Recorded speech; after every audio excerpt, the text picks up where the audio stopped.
तो जब जब आप पे जो जो कष्ट आए हैं वो दरबार ने उस कष्ट को हटाने के लिए नई नई शक्तियां खोली, हमेशा खोलता रहता है दरबार।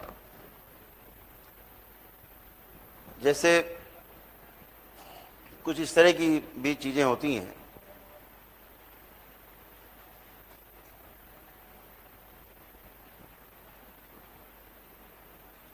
मुझे लगता है थोड़ी चर्चा कर देनी चाहिए तो आपको थोड़ा समझ में आएगा।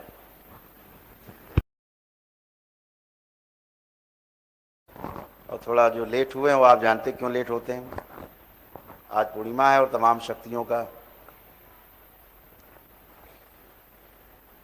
नई नई शक्तियों का उदय होता है, आगमन होता है, वो सक्रिय की जाती हैं, खोली जाती हैं। अब तो कुछ बताने लायक आपके लिए नहीं रहा कि क्या क्या बताए। कौन कौन शक्तियाँ खुलती हैं, रोज ही खुलती रहती, खास तौर से अमावस्या पूर्णिमा में ज़बरदस्त खुलती हैं। बाबा और माँ कृपा करते हैं, वो सारी शक्तियाँ खुलती जाती हैं जो आपके हित में है। लेकिन अब उनकी चर्चा नहीं करते। शक्तियाँ तो खुलती जाती हैं, आपकी जो समस्याएं रहती हैं उनके अनुसार शक्तियाँ बनती जाती, खुलती जाती, और आपको उसका लाभ घर बैठे मिलता जाता है। ये बात आपको भी समझनी होगी कि दरबार में जो भी शक्तियाँ नई खुलती हैं तो जितने भक्त हैं पुराने, वह शक्ति सभी में जा करके और कार्य करती है। मतलब ऐसा मत समझिए कि पीछे के अगर मान लीजिए 10 लाख लोग आ चुके हैं और अब इस महीने 1 लाख आदमी आ रहा है, 50,000 आदमी आ रहा है दरबार में, तो उनको शक्ति का लाभ मिलेगा, पीछे नहीं मिलेगा, सभी को एक साथ मिलता है। वो लाभ सब तक पहुंचता है उस शक्ति का। ये दरबार की सबसे बड़ी उपलब्धि है, आपके लिए है कि पूरा दरबार यानी आप सब मिलकर के दरबार हो।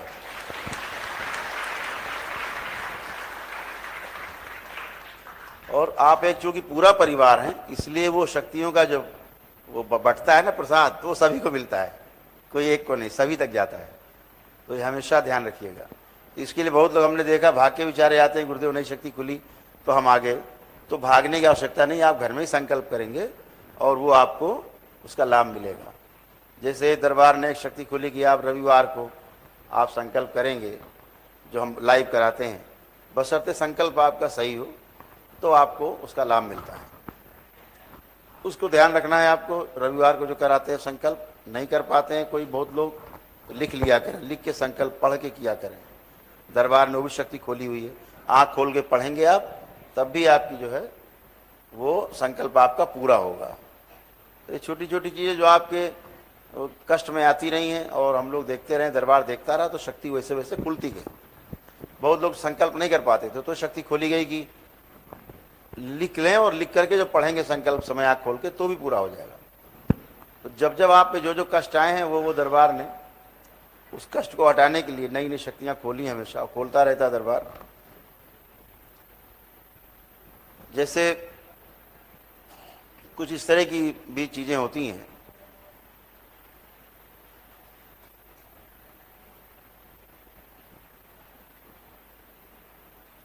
मुझे लगता है थोड़ी चर्चा कर देनी चाहिए तो आपको थोड़ा समझ में आएगा।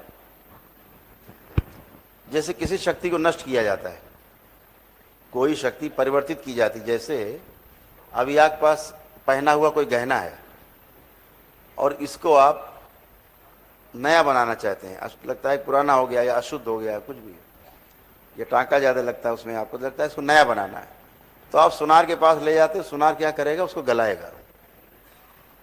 गलाने में क्या होगा, जो उसकी अशुद्धि, टांका जो लगा होता अलग हो जाएगा और सोना अलग हो जाएगा। ये 2 काम तो हो गए, बहुत अच्छे से हो गए। लेकिन एक तीसरा काम हो गया है जिसको आपको ज्ञान नहीं। इसी में ये टांका जो अशुद्धि है और जो शुद्ध है, इन दोनों को अलग करने में जो शक्ति लगाई गई है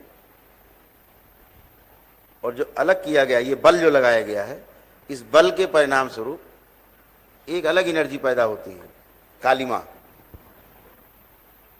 ठीक है, तो अब वो कहां जाएगी, है तो अशुद्धि, अब वो कहां जाएगी, अब उसको मारने क्या उपाय। तो वो भी कभी कभी आपको झटके देगी कहीं ना कहीं। आप समझ पा रहे हैं मेरी बात। जैसे आज आपने हवन किए, एक साथ हजारों लोग हवन कर रहे थे, अद्भुत दृश्य था। इस धरती में वे दृश्य देखने को नहीं मिलते जो करौली सरकार के दरबार में आप करते हो ना रोज, ये दृश्य कहीं देखने को नहीं मिलते, बड़े बड़े दरबारों में नहीं मिलते।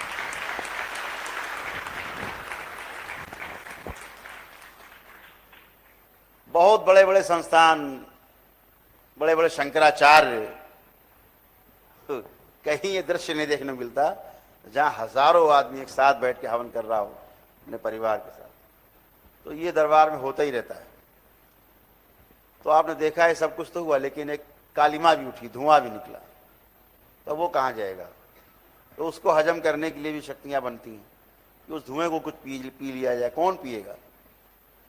तो उसको भी खत्म करने के लिए, जैसे एक देवी हैं दरबार में, तो सभी कार्यरत हैं, सभी उपलब्ध हैं, आपके बीच में हैं, सभी यहाँ उपलब्ध हैं, पूरा दरबार उपलब्ध है।